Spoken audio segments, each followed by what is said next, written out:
Tá, não tá aparecendo aqui no meu...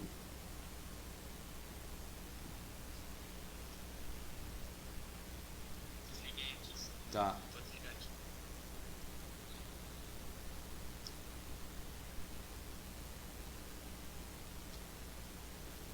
Boa tarde, pessoal, tudo bem? A gente teve um probleminha aí com o áudio. Precisou reiniciar a transmissão aqui pelo Facebook. Se vocês puderem me dar um ok agora em relação a como que tá o áudio, a câmera, só para a gente poder iniciar. Estou abrindo aqui pelo celular o vídeo para eu poder acompanhar as mensagens do pessoal aqui pela live, tá?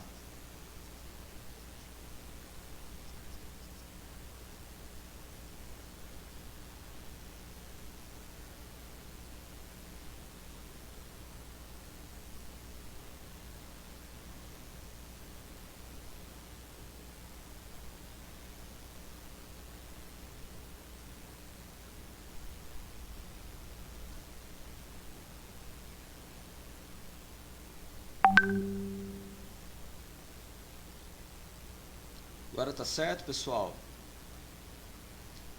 A Natália aí. E aí, Natália, como é que tá o áudio? Estou vendo aqui pelas mensagens do Facebook.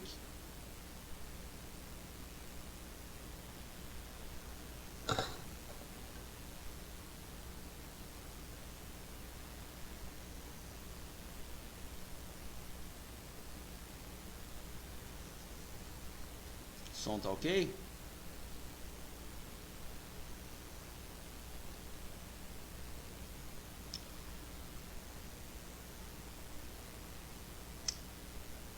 Beleza, pessoal, valeu pelo feedback. Pedir desculpas aí pelo atraso, a gente teve um probleminha técnico aí em relação ao áudio e teve que reiniciar toda a transmissão aqui com o programa que a gente usa para conectar a live do Facebook, mas agora parece que está tudo ok. Bom, pessoal, queria agradecer primeiramente ao novo convite do CBCA, ao Rafael, à Isadora, ao Lucas, que também está me dando todo o suporte técnico aqui na apresentação. A gente já vem há algum tempo aí com essa parceria com o CBCA, de forma aí bem positiva, divulgando aí assuntos e vários aspectos relacionados à construção em aço. A gente teve a ideia de falar um pouquinho sobre gestão de projetos, partindo desde a concepção estrutural até chegar na fase de montagem de estruturas metálicas, amarrando aí com a questão do BIM, essa tecnologia, entre aspas, ainda nova para muita gente, e eu acho que vem bem a calhar pelo momento que a gente está vivendo, principalmente essa questão da pandemia, isolamento social, muitas pessoas aí se reorganizando, muitos profissionais se reinventando na forma principalmente de trabalho remoto, e acredito que essa ferramenta realmente possa ser bastante produtiva aí para que a gente possa vencer um pouco mais e passar essa barreira que a gente está vivendo nesse momento, né?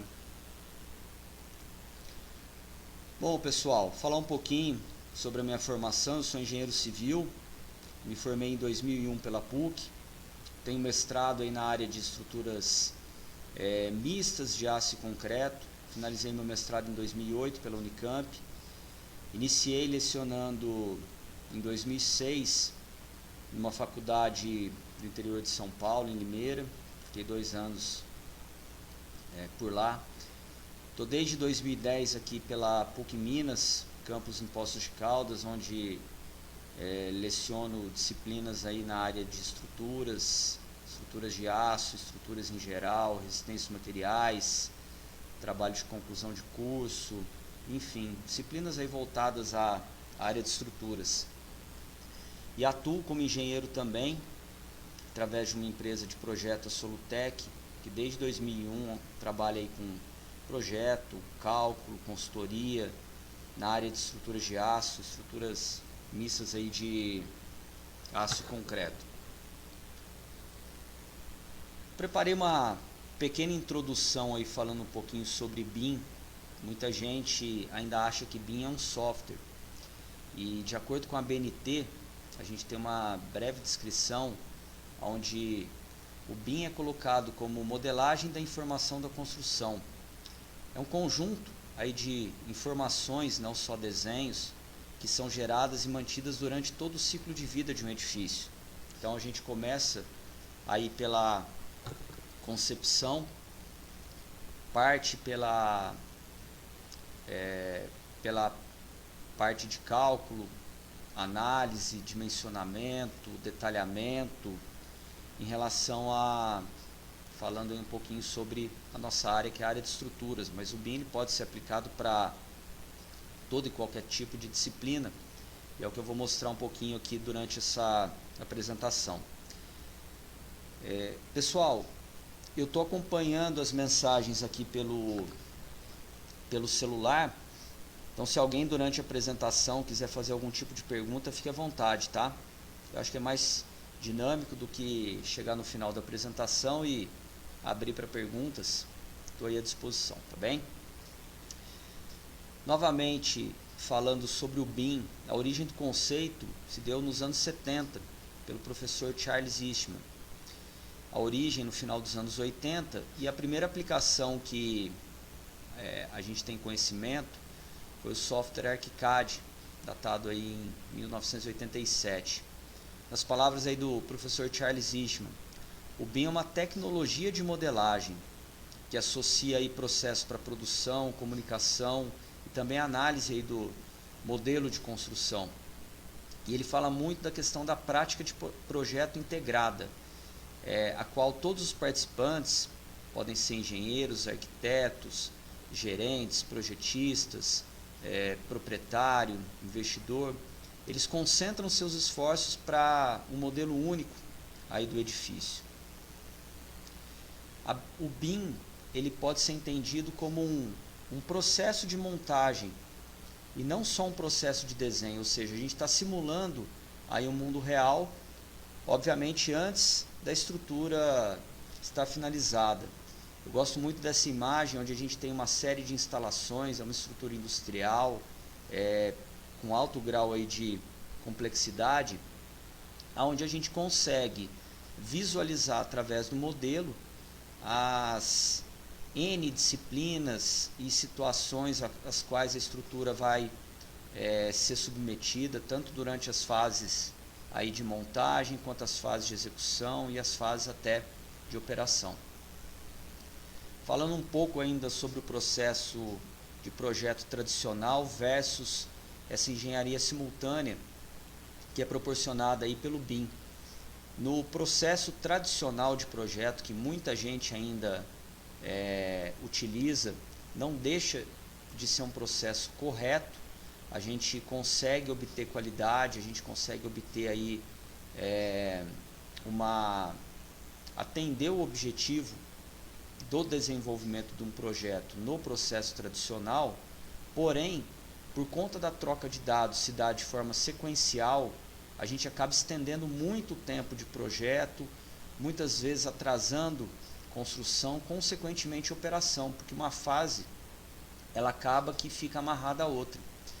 Quando a gente fala aí de engenharia simultânea e processo BIM, a gente muitas vezes tem projeto, construção e operação andando juntas, porque o intercâmbio dos dados ele pode ser tratado de forma simultânea, e na prática a gente realmente vem observando isso. É possível no processo tradicional projeto, construção e operação ocorrerem ao mesmo tempo, porém a energia que se gasta para isso acaba sendo muito maior do que quando você tem uma ferramenta que proporciona isso tudo. Se a gente pensar então que o processo tradicional ele tem aí uma série de trocas de informações entre cliente, proprietário, engenheiro civil, engenheiro estrutural, os engenheiros que também participam das diversas disciplinas aí que compõem uma edificação, arquitetura, gerenciadora, manutenção, enfim, acaba que quando você não tem uma figura para que costure toda essa troca de informações, muitas vezes você acaba perdendo isso durante o processo e acaba também desenvolvendo isso de uma forma muito demorada. No processo de projeto tradicional, a gente acaba focando muito na figura do arquiteto, o centralizador dessas informações. Obras de pequeno, médio porte, acaba ficando por conta do arquiteto, da arquitetura. Obras aí de médio, grande porte, quando a gente já tem uma gerenciadora, a gerenciadora acaba fazendo esse papel de costura entre os diversos profissionais que atuam no desenvolvimento, projeto, execução. Porém, quando a gente parte para o BIM, a gente consegue, através desse modelo único, justamente conciliar todas essas figuras que compõem aí a cadeia de execução do projeto e da obra em um único modelo centralizado, onde fica muito mais fácil visualizar as interferências, modificações, desenvolvimento e etc. Vou citar aqui algumas ineficiências do processo tradicional. Na parte de projeto, o foco acaba sendo na geração de documentação final, desenho, memorial de cálculo, e por conta disso, naturalmente pode ocorrer uma fragmentação, uma omissão e principalmente uma simplificação. Muitas vezes a gente vê informações aí redundantes em todo o processo de projeto, desenho. Funciona, já funcionou, sem dúvida. Porém, gasta-se muitas horas hoje, sendo que a gente tem acesso a um sistema aí que pode ser muito mais ágil para a gente desenvolver qualquer tipo de trabalho. O que a gente ganha com o BIM?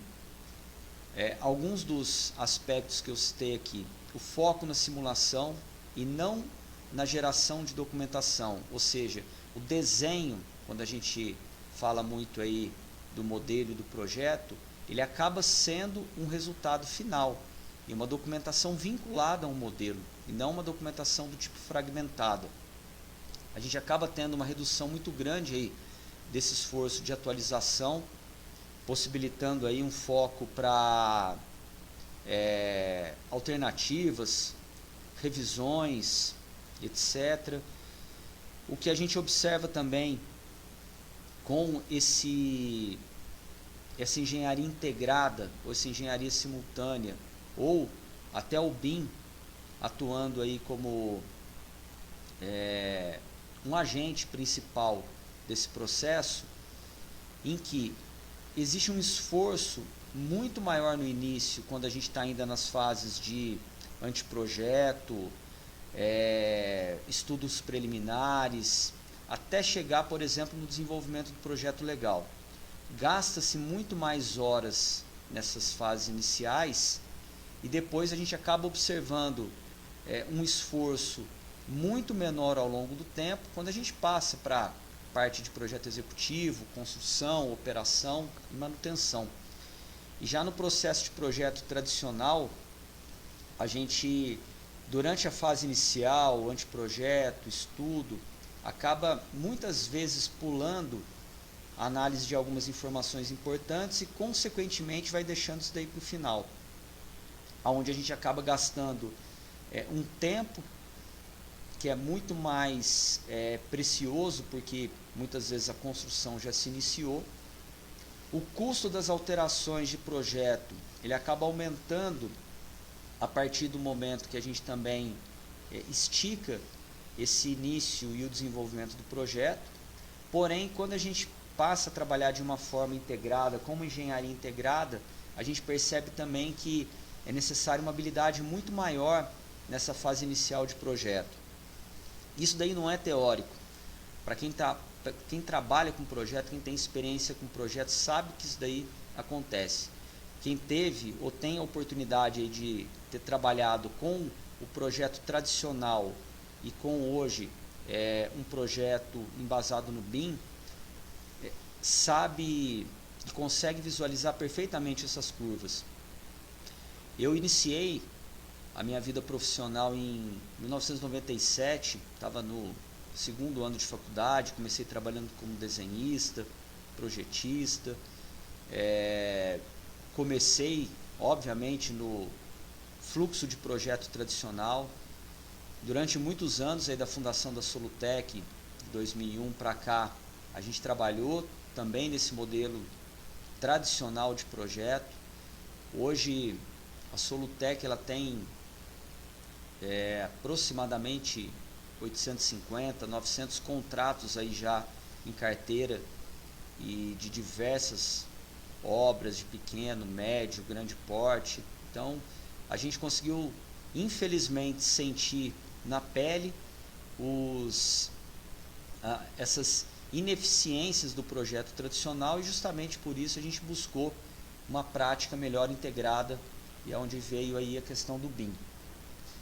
Quando a gente parte para a operação, algumas dos benefícios que a gente obtém com o BIM: maior qualidade na apresentação, redução de carga horária, prazo de entrega.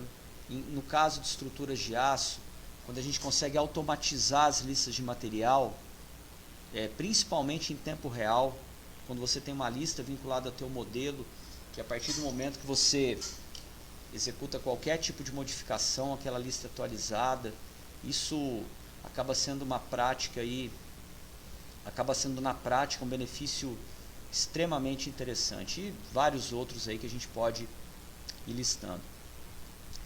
Porém, para colocar em prática o BIM, a gente precisa de pelo menos 3 pilares que eu coloquei aqui na apresentação, que eu entendo que é a colaboração, a interoperabilidade e a parametrização. O que é colaboração? É justamente o que a gente acaba desenvolvendo em qualquer tipo de projeto, onde a gente tem os N agentes da cadeia: proprietário, incorporador, arquiteto, engenheiro estrutural, engenheiros aí responsáveis pelas disciplinas de instalações, fabricantes, montadores, todos de certa forma colaborando, porém com o BIM em relação ao modelo centralizado aí de trabalho. A questão da interoperabilidade ela é extremamente importante. Por quê? Não adianta eu pensar que o programa que eu vou utilizar, por exemplo, para desenvolver um modelo de projeto, ou um modelo de cálculo da estrutura, vai ser o mesmo programa que o arquiteto vai utilizar para desenvolver o projeto de arquitetura, que o engenheiro de instalações vai utilizar para desenvolver o seu trabalho. Isso é uma utopia. Cada profissional, cada área tem a sua ferramenta. E o que é interessante? A gente tem uma forma de que essas ferramentas conversem entre si, para que a gente possa obter um modelo integrado que respeite aí estrutura, instalações, arquitetura. Isso sem falar ainda em planejamento, em montagem, logística, transporte. Eu estou me atendo aos elementos principais aí do início de um desenvolvimento de um projeto. Uma das formas que a gente tem aí da interoperabilidade em BIM é o arquivo do tipo IFC, que é um padrão aberto que permite trocar dados aí entre diversas aplicações proprietárias. Por exemplo, eu posso desenvolver um projeto em Revit, um projeto de arquitetura, eu posso, através do Tecla, desenvolver um modelo da estrutura, trocar informação entre essas duas aplicações proprietárias. Eu posso ter um determinado profissional envolvido no processo que está trabalhando, por exemplo, com CIA, com ETABS, com STRAP, SAP, enfim. Cada programa vai ter aí a sua particularidade e, obviamente, todos vão, de certa forma, conversar através de uma tipologia de um arquivo para que a gente tenha um modelo virtual integrado. E a questão da parametrização. Por exemplo, no Revit a gente tem as famílias, que são elementos paramétricos, onde a gente consegue atribuir um conjunto de propriedades, representação relacionada não são simplesmente modelos ou desenhos. A gente, quando define que um perfil é de aço, ele vai ter um determinado código, ele vai ter uma determinada informação, um material associado a esse elemento. A gente tem situações onde os elementos são de concreto, que podem ser armados ou não, ligações. A gente consegue, através dessa tecnologia CAD, 2D, 3D, associar informações aí para que essa parametrização seja de certa forma dinâmica em relação à modelagem. Aqui alguns exemplos. Eu tenho, por exemplo, um perfil W que foi desenvolvido para uma determinada aplicação proprietária, nesse caso uma família do Revit, onde nesse perfil eu consigo associar algumas características da seção transversal, algumas propriedades do material e diversas informações que a gente vai utilizar para que possa alimentar o modelo e consequentemente desenvolver aí um projeto com uma melhor qualidade. Isso aqui é um exemplo, um template que foi desenvolvido para Gerdau, que é de livre distribuição, um template específico aí para estruturas de aço, onde a gente tem os modelos, tem alguns exemplos aí de ligações, tem uma lista de material que está associada a esse modelo, colhendo informações em tempo real para o desenvolvimento desse projeto. A gente pode também partir para ligações, uma biblioteca de ligações específica de um determinado fabricante que de repente queira associar a um determinado processo de industrialização, a uma situação muito específica. Você pode também criar essa parametrização. Então o BIM ele acaba proporcionando essa série de vantagens para quem trabalha aí com um projeto. Aqui um outro exemplo, foi uma família que na época a gente desenvolveu específica para a placa de base chumbadores, com as tipologias que a gente tinha oriundas aí das bibliotecas em 2D, e a gente implementou isso daí no Revit para facilitar aí o desenvolvimento dos nossos trabalhos. Dá para se trabalhar também com elementos de concreto, vergalhões, listas aí de material de corte, dobra, enfim. Essa parametrização de certa forma se adequa aí ao que cada profissional, cada empresa tem de necessidade. Vou apresentar para vocês aqui algumas experiências que a gente teve em relação ao principalmente a implantação do conceito BIM, que a gente procurou iniciar por volta aí de 2012, e o principal entrave que eu, como responsável técnico pela empresa, encontrei na época foi justamente mudar a cultura do meu corpo técnico. Inicialmente eu tive uma repulsa muito grande da minha equipe, porque estava de certa forma acostumada aí a trabalhar com essa forma, com esse fluxo de projeto convencional, e aí a gente teve uma dificuldade muito grande de principalmente trabalhar com essa implementação inicial.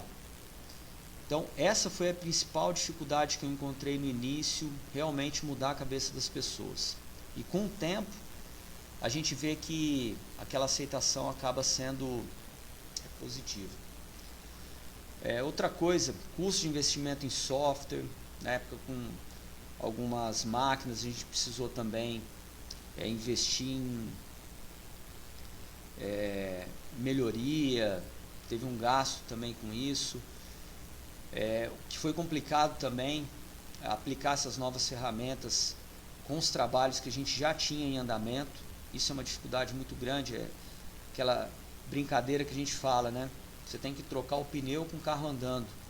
Então muitas vezes você não pode parar a tua empresa, parar o processo, parar o projeto para realizar algumas mudanças. Nem tudo são flores, a gente teve muita dificuldade também com questão relacionada à interoperabilidade, que eu coloco aí como sendo um dos tripés do BIM. A gente procurou aí, estudou até mudar alguns softwares que a gente trabalhava na época, justamente para procurar o desenvolvimento de um link bidirecional. Quem trabalha com projeto estrutural sabe que muitas vezes você usa um software para análise e dimensionamento, você mescla software de análise e dimensionamento com o software de detalhamento. E aqui um exemplo de um trabalho que foi desenvolvido na época, um trabalho real, onde a estrutura foi analisada e dimensionada pelo STRAP. A gente utilizou o Revit para desenvolvimento do modelo básico também, e depois, posteriormente, o Tecnometal para desenvolver os projetos de fabricação e montagem. A gente, com muito custo, conseguiu desenvolver e mudar a cultura do corpo técnico na época e colocar em prática a utilização do BIM aí na empresa, e a gente só colheu benefício a partir disso. Esse aqui é um exemplo, vou até mostrar para vocês depois, uma situação muito particular em que a gente precisava desenvolver o projeto de um edifício com estrutura híbrida e mista de aço e concreto, e precisou recorrer à questão da parametrização que eu comentei anteriormente, desenvolvendo as famílias específicas para o Revit, para que a gente pudesse considerar aí nos nossos projetos. A gente também trabalhou com desenvolvimento e aplicabilidade aí de templates, situações específicas aí para alguns clientes, utilizando aí o Revit e, consequentemente, o conceito BIM como plataforma. Menos de 2 anos depois, na verdade praticamente 2 anos depois, a gente pôde quantificar e teve um crescimento muito grande na nossa produção, tanto em tonelagem de estrutura quanto em fornecimento de prancha em formato A1. Muita gente que trabalha com projeto acaba realmente quantificando o trabalho em formato. Isso daí sem aquela mudança anterior de cultura, de conceito, assumindo aí o BIM como assumindo ferramentas aí com o conceito BIM, a gente não conseguiria chegar nesse ponto. Teve um caso interessante também, foi em 2015, 2016, em que a gente teve a oportunidade de participar do desenvolvimento do projeto da estrutura de aço do BID, Banco Interamericano de Desenvolvimento, em Manaus. E foi uma situação assim muito interessante, porque a equipe multidisciplinar que trabalhou no desenvolvimento desse projeto, ela foi contratada com a seguinte exigência: todos deveriam trabalhar utilizando o BIM como conceito e utilizando algum tipo de software que de certa forma conseguisse relacionar as informações entre todos envolvidos aí na cadeia produtiva.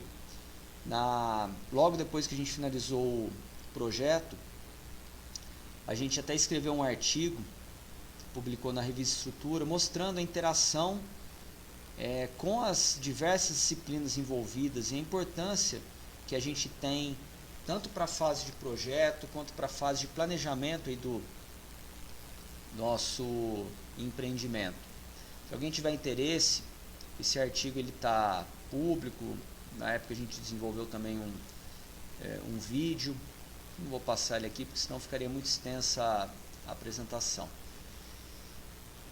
E aí isso cada vez mais veio chamando a atenção para a gente de como trabalhar de forma integrada, de forma colaborativa. No caso lá do BID, foram mais de 20 profissionais envolvidos aí. Na época a gente não tinha tanto recurso, programas aí para gerenciamento de estrutura, então a gente procurou desenvolver com o que a gente tinha em mãos. A gente compartilhava os modelos, os arquivos entre plataformas aí virtuais, e realmente funcionou e a gente conseguiu aí atender aí o objetivo proposto.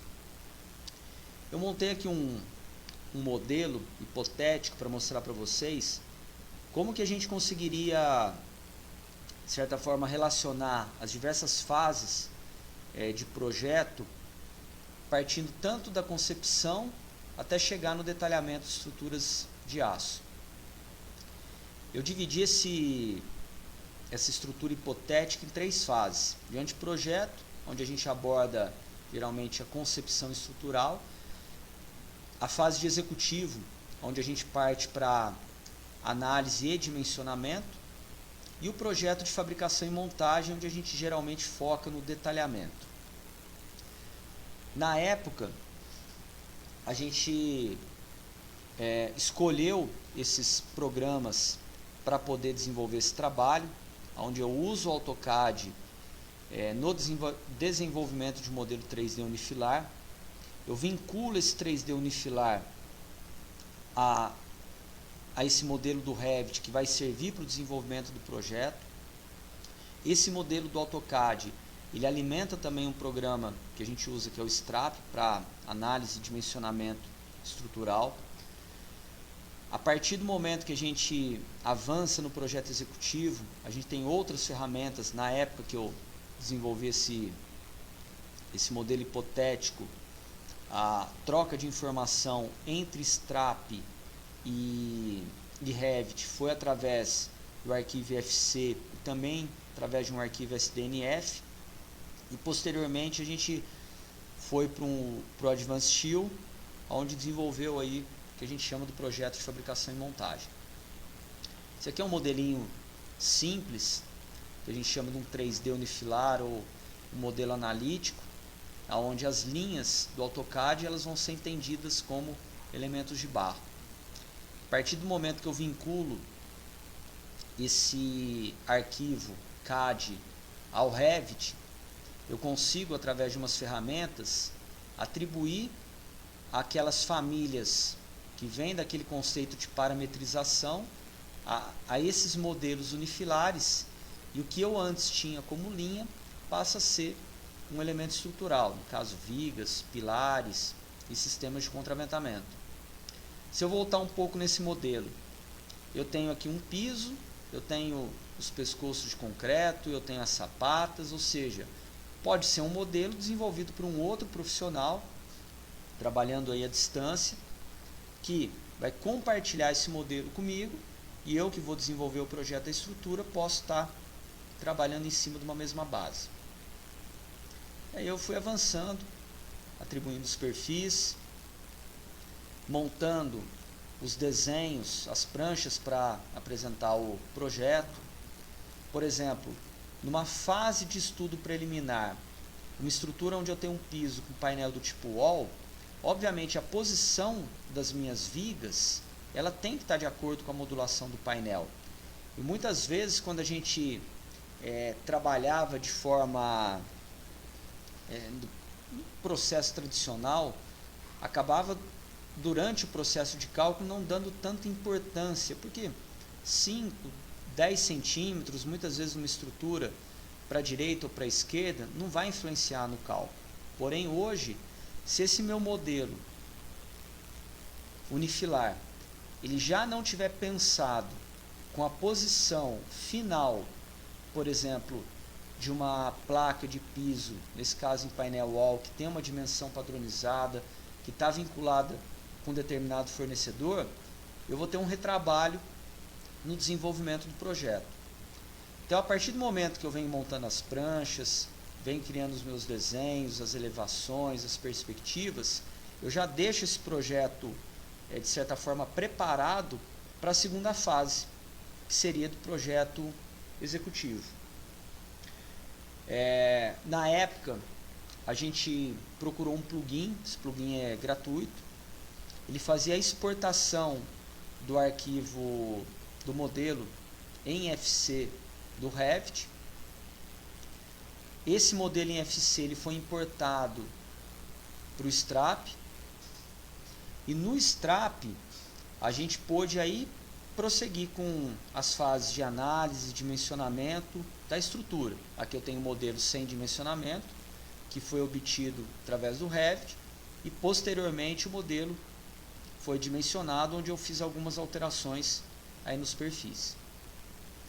Aí entra a questão da interoperabilidade do link bidirecional. Nesse caso a gente não tinha esse recurso, pesquisou e descobriu que se eu exportasse o arquivo com uma terminação SDNF, eu poderia novamente reimportar ele no Revit. Porém o modelo já volta com os perfis que eu atualizei naquele outro programa onde eu realizei a parte de dimensionamento estrutural. Aqui é um ponto importante que a gente geralmente vai criando e procurando aí desenvolver, que é ter algumas ferramentas de análise durante o processo para poder verificar se tudo está correndo de forma positiva. Por exemplo, eu tenho uma lista de materiais que foi obtidos através do STRAP, e aí eu comparo com uma lista de material que foi automatizada no Revit, usando aí aquelas famílias que eu apresentei anteriormente, e eu comparo, por exemplo, quantidade de material, os tipos de perfis, peso final da estrutura, para verificar se ele está de acordo. Na sequência, a gente alimentou o modelo com as ligações. Já seria aí o que a gente chama de um projeto executivo. Eu já tenho uma lista de material que antes eu não tinha no projeto, no meu anteprojeto, porque a estrutura ainda não estava dimensionada. Porém, eu aproveito toda aquela formatação que eu tenho e que eu defini anteriormente, justamente para que eu pudesse não ter retrabalho no desenvolvimento aí desse meu projeto. E aí novamente com os mesmos cortes, as mesmas elevações, as mesmas posições, eu finalizo o meu projeto na fase aí de executivo. E aí qual que é o próximo passo? Dentro dessa fase de concepção e detalhamento, eu vou partir agora para um programa que faça a parte de análise, a parte de detalhamento, para gerar os desenhos de fabricação e montagem. Nesse caso a gente novamente está exportando, a gente optou na época pelo Advanced Steel. Eu tenho aqui a tela do programa, vou fazer a importação, literalmente com poucos cliques eu tenho aquele modelo que estava no Revit e agora ele está num programa específico para a geração de desenhos aí e croquis que a gente utiliza na fabricação e posteriormente na montagem da estrutura. Qual que é a vantagem desse último programa? Esse sim tem um link bidirecional com o Revit. Então, a partir do momento que eu gero os desenhos aí de detalhamento, que a gente chama aí para fabricação e montagem, se eu quiser modificar a estrutura, eu tenho essa possibilidade. Obviamente a gente não vai do nada tirar um sistema de contraventamento, mas eu fiz aqui só para chamar a atenção que o modelo que eu modifiquei utilizando aí o Advanced Steel, ele foi automaticamente atualizado quando eu voltei a informação lá para o Revit. E aí eu poderia também realizar uma revisão no meu projeto executivo. Esse aqui foi um outro estudo de caso interessante também, onde a gente pôde, desde a fase de concepção até a fase de montagem, aplicar aí algumas ferramentas utilizando o conceito BIM. Nesse caso, a gente utilizou o Revit para desenvolver o projeto pré-executivo, projeto executivo. Eu até já havia adiantado em um dos slides anteriores, e onde a gente precisou na época criar famílias específicas para os pilares mistos de aço e concreto, para que a gente pudesse obter aí as listas de material e os detalhamentos também das armaduras. Só ver as mensagens aqui. O Lucas está perguntando por que não pular essa fase do Revit, fazer tudo no programa de detalhamento.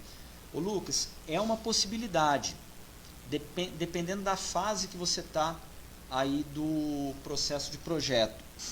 Que durante a fase de concepção, a fase aí de projeto executivo, você tem que passar, por exemplo, pela análise de arquitetura, enfim, outras disciplinas aí que estão desenvolvendo os trabalhos aí relacionados com o projeto, e você só vai para a fase de detalhamento quando isso tudo está resolvido. Mas seria possível sim, dependendo da estrutura. Em muitos casos a gente faz isso, principalmente quando, de certa forma, o projeto já está bem resolvido nas fases anteriores. Você pode inclusive ir direto para o programa de detalhamento. Delmar está perguntando por que o uso do Revit. O Delmar, existem N programas hoje específicos para estrutura metálica, tá? O Revit, na época que a gente optou por colocar aí como uma das ferramentas principais do escritório, ele não tinha muito recurso voltado para a estrutura metálica. Tanto que as famílias que a gente colocou em prática na época, elas foram todas desenvolvidas por uma equipe interna nossa. E, enfim, a partir do 2012, 2013, a gente veio observando um interesse grande em relação ao Autodesk, está desenvolvendo aí algumas ferramentas próprias para o Revit, tá? Na época eu optei pelo Revit muito pela questão da facilidade do programa. A gente trabalhava muito com o AutoCAD, a gente já usava um programa que rodava dentro do AutoCAD para detalhamento de estrutura metálica, que era o Tecnometal. Então, assim, de certa forma eu quis ficar um pouco dentro aí da Autodesk. O Francisco, essa questão de exportação com linha sobreposta, ela está muito mais ligada a qualidade que você tem e ao cuidado que você tem no desenvolvimento do modelo. Antes disso, boa tarde, né? Francisco, parceirão, amigão nosso aí. E eu percebo muito isso, Francisco. Algumas pessoas aí reclamando do detalhamento dos desenhos gerados a partir do Revit, mas muitas vezes o modelo ele tem informação sobreposta, e quando você resolve no modelo o problema da informação sobreposta, automaticamente o desenho ele vai se resolver. O Gustavo, na época a gente estudou migrar para o Robot, sim. É um excelente programa, tem assim ferramentas fantásticas aí para análise e dimensionamento. O problema na época, e é interessante esses questionamentos mesmo, né? Por que não usar programa X ou programa Y? A gente tinha uma equipe grande e contava aí com umas 5 licenças do Strap. O custo na época de uma licença do Robot, face a 5 licenças que a gente já tinha, ele dificilmente iria viabilizar a migração completa do projeto, do processo de projeto, cálculo que a gente tinha na empresa. Então eu optei por continuar com o Strap para essa parte de análise e cálculo estrutural. São 2 programas excelentes, tá? É que muitas vezes você não precisa também de um programa tão completo para um determinado trabalho que você está desenvolvendo. O Jorge está perguntando o Tecla. Ô Jorge, internamente eu nunca utilizei o Tecla. É um outro programa aí fantástico que a gente tem, né? Um dos programas top de linha aí para a parte de detalhamento. Mas eu já trabalhei com alguns parceiros, com algumas empresas que detalharam para a gente utilizando aí o Tecla. O Tecla, inclusive, ele tem várias ferramentas aí para realizar esse link bidirecional com os programas. O Tecla seria o equivalente aí ao Advanced Shield que eu acabei de mostrar nesse processo de projeto que a gente fez aqui, nesse projeto hipotético que eu apresentei aqui, tá? Obviamente daria para a gente desenvolver isso com outros programas completamente diferentes, tá? Bom, pessoal, aqui então eu estou passando, o foco não é mostrar a obra, e sim falar um pouco sobre o BIM aí no processo. Na nossa última live a gente até fez um estudo de caso falando sobre estrutura híbrida e mista de aço e concreto, porém como o BIM ele encaixou muito bem aqui nesse trabalho, eu estou apresentando ela aí novamente. Vou focar um pouco mais na parte aí do projeto, concepção, detalhamento e montagem da estrutura metálica. Nesse slide a gente tem então uma prancha que foi gerada a partir do Tecnometal, em que a gente iniciou o modelo no Revit através daquele processo, naquela fase de projeto pré-executivo. O Alexandre, do estádio para o Revit, eu nunca vi. Deve ter como sim. Eu sei que o Strap ele tem uma forma também de desenvolver essa exportação, mas eu nunca fiz, porque eu nunca trabalhei com estádio. Mas geralmente esses programas hoje, todos estão com esse tipo de recurso. Deixa eu ver pela sequência aqui, a pergunta do Wildemar. O Revit hoje apresenta as famílias com facilidade. Hoje você já encontra muita família pronta, Wildemar. Inclusive, para que a gente só conseguiu trabalhar com famílias que entendessem os módulos de ligações do Revit quando a gente pegou as famílias americanas, que tinham as características geométricas dos perfis. Mas a gente desenvolveu muita família específica. Praticamente todas as famílias que a gente usa, elas foram de desenvolvimento próprio. O Bruno está perguntando algum problema com perfis compostos. Tá. Ô Bruno, deixa eu entender o que você está perguntando de perfil composto. Seria esse exemplo que eu mostrei aqui do pilar misto de aço e concreto?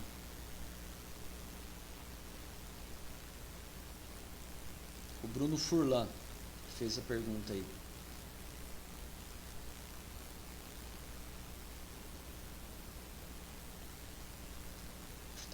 Tá com um pouquinho de atraso para mim. Só esperar o Bruno Furlan responder, que aí eu vou respondendo as perguntas na sequência.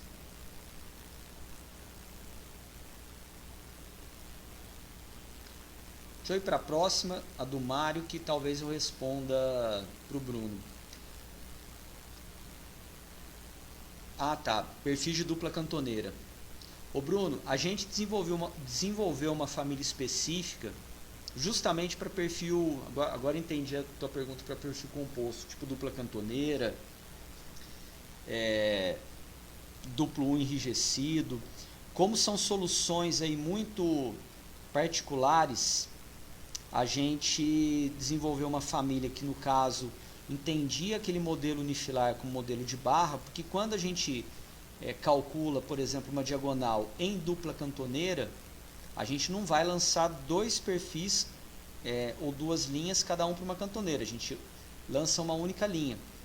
E aí a gente tinha esse problema a hora que atribuía a família de perfis. Porque você geralmente atribuía um único perfil e tinha que duplicar. Então a gente desenvolveu família específica para perfil duplado. Duplo enrijecido, formando caixa, tubo, que são soluções aí muito particulares aqui do Brasil, a gente desenvolveu também. Tá? Espero ter respondido a sua pergunta. Omar, estrutura mista é realmente um problema.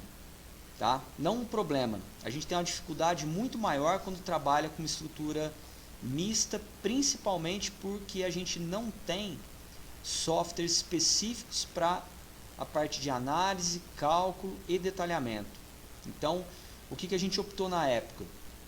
Os pilares em temperatura ambiente, a gente consegue analisar e dimensionar pelo STRAP, porém o dimensionamento em situação de incêndio, na época eu usei um software específico aí, europeu, e também fiz algumas verificações manuais de acordo com a NBR.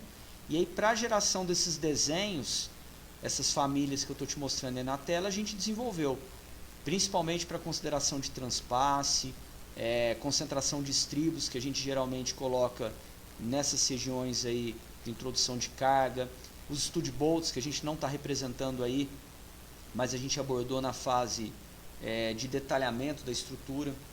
Eu vou avançar um pouquinho para uma imagem que a gente tem na fábrica de estrutura. Aqui dá para ver pelo desenho os detalhes dos stud bolts, e aqui dentro da fábrica um pilar sendo industrializado. Mas, por exemplo, eu desconheço um programa que você consiga fazer a análise, fazer o dimensionamento e fazer o detalhamento das armações, dos perfis de aço, dos stud bolts, principalmente em situações aí particulares onde você tem que, por exemplo, adicionar esses conectores, região de introdução de carga. Nesse caso a gente tinha um nó, deixa eu avançar um pouco ali, a gente tinha um nó de ligação das diagonais do edifício, onde a gente tinha uma situação muito particular de cálculo. Então muitas vezes você tem que realmente partir para o cálculo manual em paralelo ao cálculo automatizado. Só um minutinho, pessoal, sem querer eu saí aqui do Facebook. Deixa eu voltar lá para acompanhar as perguntas. Bom, o Bruno Mário perguntou da fase análise, dimensionamento, detalhamento. Caso haja limitação, os cálculos de desenho são feitos à mão. Exatamente isso, Bruno, que eu acabei puxando a questão da pergunta para trabalhar com isso. Ó, referência bibliográfica. A gente tem alguns livros aqui no Brasil específicos de estrutura mista de aço concreto, mas hoje um projetista de estrutura, ele tem que realmente recorrer também à bibliografia internacional, tá? Depois, se você quiser, me passa um e-mail, para não ficar muito extensa aqui a apresentação, eu te passo uma lista dos livros, das referências que a gente utiliza, tá bem? Natália está perguntando ainda sobre o robot, já tentou usar em modelagens grandes no Revit para verificações, resultados, funcionalidade desse software. Natália, eu nunca usei em modelagem grande no Revit, tá? Agora, no caso do edifício aí do INC, esse edifício bonito aí que está mostrando aí na tela, a Natália trabalhou na época comigo aí nesse desenvolvimento desse trabalho.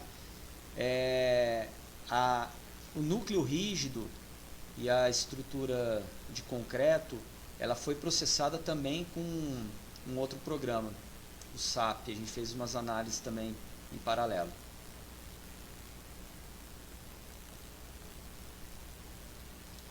Pessoal, já deu 4h30, eu acho que encerrou a apresentação de forma automática.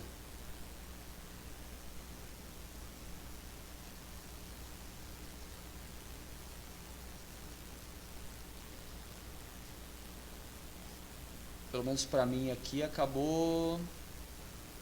Não, mas acho que ainda está passando, né?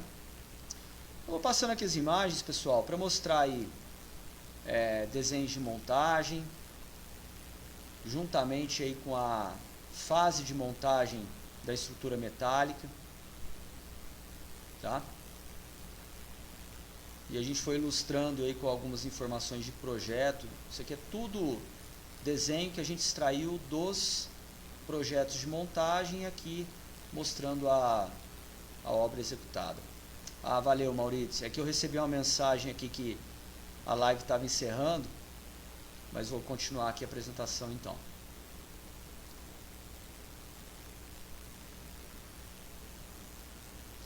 Eu já apresentei essa estrutura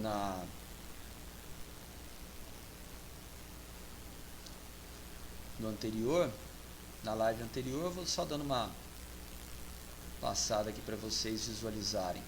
Interessante, pessoal, é que aquela questão da engenharia simultânea que eu comentei no início da apresentação, ela realmente ocorreu durante as fases aí de projeto, execução de fundação, industrialização, montagem da estrutura, a própria execução dos pilares mistos de aço e concreto, os trabalhos de projeto, detalhamento, eles, enfim, andaram aí junto com a obra. E realmente, se a gente não tivesse investido na época aí com uma ferramenta que proporcionasse a agilidade necessária, a gente não conseguiria atender aos prazos aí que a gente tinha com o pessoal.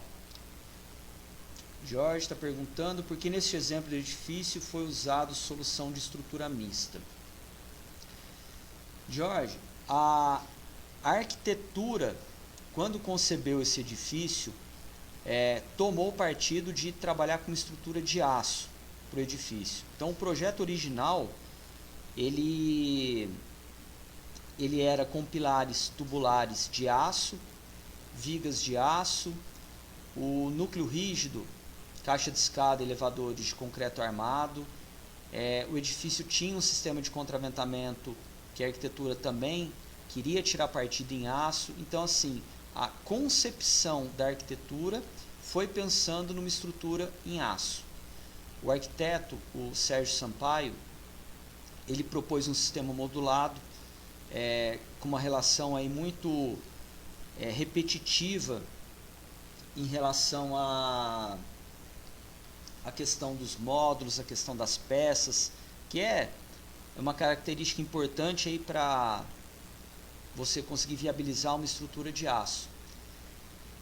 E quando a gente foi contratado, a gente propôs algumas mudanças em relação a essa concepção inicial. Uma delas foi o seguinte: ao invés de trabalhar com pilares tubulares de aço, a gente trabalharia com pilares mistos de aço e concreto. Por uma série de questões, diminuição do peso da estrutura, economia com pintura intumescente, a própria questão da proteção da estrutura em situação de incêndio. Os pilares foram projetados como mistos de aço e concreto. E tem uma questão também que está relacionada com um dos investidores na época desse edifício, era proprietário da fábrica de estrutura metálica que realizou a industrialização, a montagem, a Chaio. Então tinha toda uma questão conceitual e logística envolvida. O interessante desse edifício foi o seguinte: a estrutura foi montada com 6 profissionais. Uma outra coisa, o custo final da obra e o custo da estrutura, a estrutura foi reorçada, tinha uma empresa que fazia uma auditoria aí em todo o processo de projeto, por conta dos investidores, orçamento, execução de obra, enfim. O custo final da obra foi o mesmo de uma construção convencional e, no caso, a gente conseguiu aí trabalhar com uma construção com um alto grau de industrialização, que é o que a gente tem buscado hoje há muito tempo e também na construção civil. O Francisco, o planejamento foi feito com um modelo? Foi sim. Na época, a gente até ilustrei a apresentação com uns slides aí, mostrando a sequência. Espera aí que eu pulei. A sequência de montagem. Espera aí que eu acho que tá aqui para trás, pessoal, acabei pulando um pouco. Aqui, ó. Na época a gente fez um estudo aí dessas sequências construtivas e obviamente pessoal de civil, pessoal da industrialização, montagem da estrutura, todos estavam aí realmente alinhados aí com a sequência de execução da estrutura. O Carlos está perguntando: vedação foi feita em light steel frame. O Carlos, esse foi um aspecto bem interessante aqui da estrutura também. Não teve nada de alvenaria aqui no edifício. Tá? Não que eu sou contra a alvenaria. Em alguns casos eu uso a alvenaria também. Eu acho que a questão da alvenaria, ela ainda tem um custo muito baixo aqui no Brasil, por isso que a gente acaba optando pela construção com esse tipo de sistema construtivo. Porém aqui 100% da estrutura foi com placa cimentícia externa, placa de drywall interno, isolamento térmico, acústico, as paredes internas também todas com drywall. A gente não observou nenhum tipo de patologia aqui, tanto que assim, o sistema foi pensado, tudo foi compatibilizado, as juntas das placas. Aqui, assim, as paredes foram tratadas como, não como um produto de prateleira, mas como um produto de engenharia. Eu vejo muita gente reclamar de drywall, de placa cimentícia, mas infelizmente acaba não executando aí corretamente. Tá? E eu até hoje não tive nenhum tipo de problema com steel frame, estrutura de aço, estrutura mista não. Inclusive eu sugiro que quando a gente toma a decisão aí de partir para uma estrutura industrializada, a gente realmente tente industrializar os outros sistemas construtivos também. Eu já tive algumas experiências negativas aí trabalhando com estrutura metálica e alvenaria convencional. Muito mais do que quando a gente trabalha com estrutura metálica e um sistema aí também industrializado.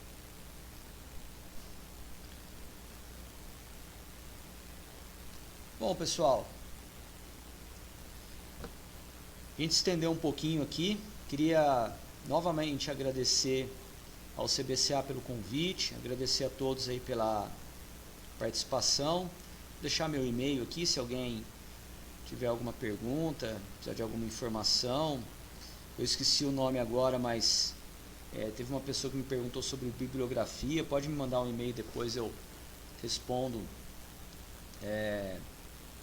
uma lista do que a gente geralmente está utilizado.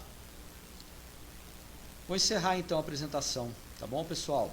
Obrigado aí pela participação de todos. Até mais.